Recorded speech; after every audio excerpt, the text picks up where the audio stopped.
ऐसा क्यों हो रहा है कि मिडिल ईस्ट में जो वॉर चल रहा है वो हर दिन खत्म होता है और एक नया रीजन के कारण नेक्स्ट डे शुरू हो जाता है? बिकॉज प्रॉब्लम ये है कि जिस रीजन के कारण ये वॉर हो रहा है वो ग्लोबली डिस्कस नहीं किया जा रहा है और ये डिलिबरेटली हो रहा है। हो ये रहा है कि यूएसए हर एक कंट्री के साथ वॉर या सैंक्शंस क्रिएट करता है जो भी ये करने की कोशिश करे।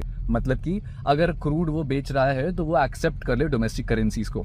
1971 के बाद एक डील साइन हुआ था सऊदी अरेबिया के साथ यूएसए का, जिस डील में ये बोला गया था कि अब जो भी क्रूड दुनिया भर में बेचा जाएगा उससे आप खरीद सिर्फ और सिर्फ डॉलर से सकते हो। ये तब तक चला जब तक यूएसए का डोमिनेशन था, अंटिल दिस ईयर। हुआ क्या इस साल कि जितने कंपनीज थे दुनिया भर के वो जाकर के सैंक्शंस वाले कंट्रीज में एक्सट्रैक्शन करने लगे और ट्रेड करने लगे, जैसे रशिया और ईरान। रशिया पे तो ग्लोबली सैंक्शन लगा दिया गया और ईरान पे विजिबली वॉर छेड़ दिया गया कि जितने बड़े बड़े कंट्रीज है वो वहां पे ट्रेड ना कर पाए और एक डॉलर डोमिनेंस को तोड़ ना पाए। अब हो ये रहा है कि ये वॉर तो खत्म कब का हो जाना चाहिए था, but they want to hear it from Iran by a deal कि अब आप जो भी ऑयल बेचोगे वो आप डॉलर में ही बेचोगे।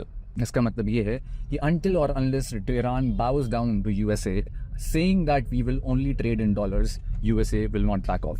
Now Europe understands that it is not the battle of West versus East, it is the battle of dollar versus the domestic currencies of the world. अब ये हो रहा है कि दुनिया भर के presidents, prime ministers and head of the governments बोल रहे हैं कि this is not our war, this is the war of somebody else's, we will not be tracked here. बोलने वाला बात यह है, ये सब है क्योंकि मार्केट में करंटली जो सिचुएशन चल रहा है वो सिचुएशन तभी अवॉइड हो सकता है जब तक एक पार्टी सेटिस्फाई हो।